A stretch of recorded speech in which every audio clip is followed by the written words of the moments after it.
Nous abordons le livre du prophète Ésaïe au chapitre 1er.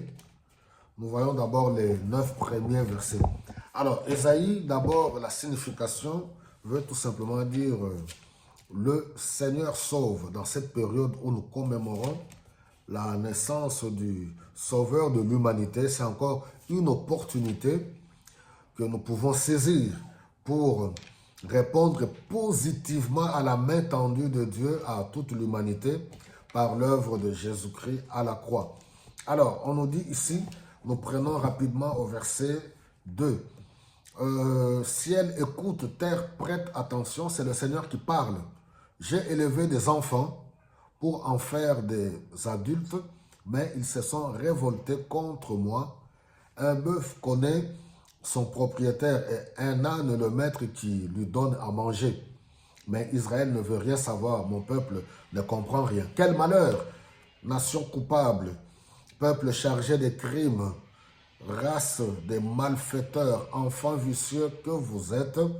Vous avez abandonné le Seigneur, vous avez dédaigné l'unique vrai Dieu, le Dieu d'Israël. Vous lui avez tourné le dos.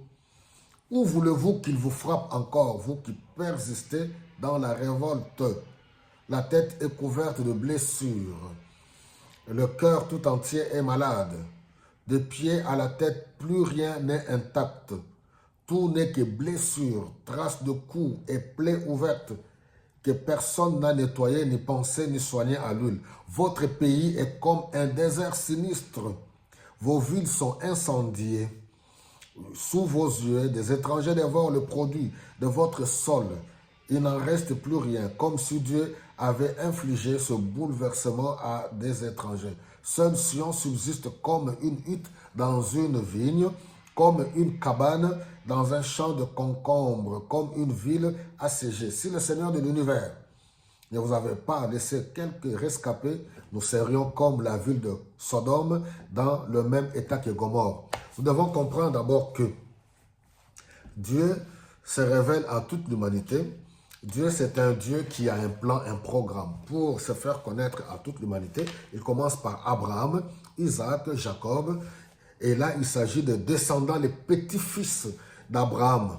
Par eux, Dieu veut se faire connaître à toute l'humanité. Nous connaissons, ce peuple a été rebelle et il s'est rebellé contre Dieu. Il a échoué la mission que Dieu lui a confiée. Ce message reste d'actualité. Dieu se révèle à l'humanité par Jésus-Christ. Maintenant. Et à ceux qui reçoivent le message de Jésus-Christ, cette bonne nouvelle, Jésus qui est venu sauver l'humanité, voilà, c'est par lui que nous pouvons être réconciliés avec Dieu. Le message, la bonne nouvelle encore aujourd'hui, par cette période où nous commémorons Noël, nous commémorons la naissance du Sauveur de l'humanité, il n'y a que par Jésus-Christ que nous pouvons être réconciliés, nous pouvons nous réconcilier avec Dieu. Par Jésus-Christ, nous recevons le pardon de nos péchés. Par Jésus-Christ, nous recevons le rétablissement, la restauration de notre vie et préparer notre vie à l'éternité. Voilà, mes bien-aimés, ce message est tellement clair et simple. La restauration, le rétablissement, le salut, la vie éternelle n'est pas dans des rites.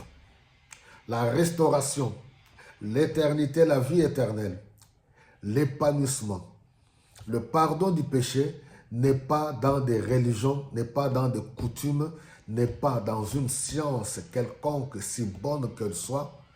Ayons un cœur ouvert pour recevoir cette bonne nouvelle. Dieu est tellement bon. Profitez de cette période. Paix dans vos maisons, paix dans des territoires de troubles, de guerres, oui, dans des territoires où il y a la famine, où il y a toutes sortes d'injustices. Cette plainte reste encore d'actualité. Que Dieu vous accorde la restauration, la paix et la joie. Au nom de Jésus-Christ.